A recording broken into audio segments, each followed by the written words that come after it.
So let's look at doing number 9 and number 10 here. So what if you don't have two parentheses, but you got something squared? That's really in vertex form. So when something is squared, it just means itself multiplied together twice. So like 3 squared would equal, it does equal 9, but 3 squared would be 3 times 3. So here's what I don't want you guys to do. If you, because of that plus sign or that minus sign in there, you can't just distribute that and make that, oh, x squared plus 25. It doesn't work that way. If it were 5x squared, okay, great. But that plus sign messes everything up. So what you guys need to understand is that when you see x plus 5 squared, it's really just 2x plus 5's multiplied together. So this is not x squared plus 25. There's going to be a middle term in there. So what you need to do is sort of write that out as two of them multiplied together, and then you can do that generic rectangle. So now you can figure out, okay, what is x plus 5 times itself? So you get x squared, 5x, 5 times 5, 25. So we get y equals x squared, 5 plus 5 is plus 10x plus 25. So yes, we do have x squared, we do have 25, but there's a middle term in there that we sometimes miss. So just remember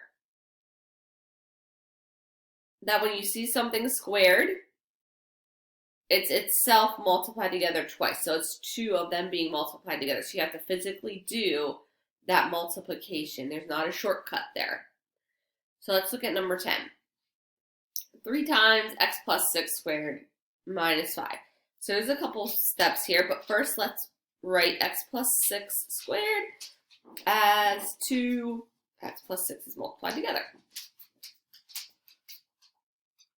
So now it looks kind of like what we did above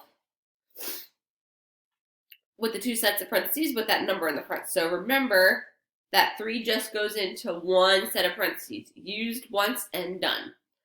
So this becomes 3x plus 18,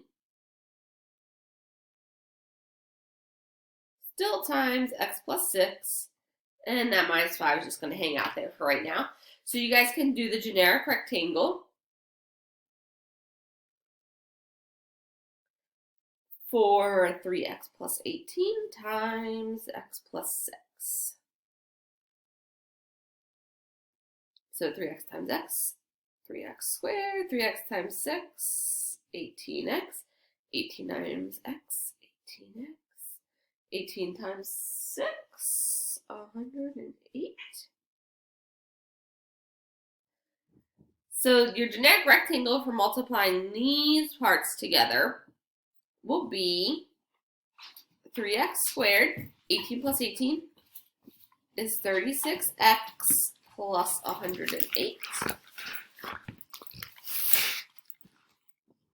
So what you guys need to not forget, though, is this negative 5. What happens is after you find the multiplication parts, you just combine it then at the end with that constant.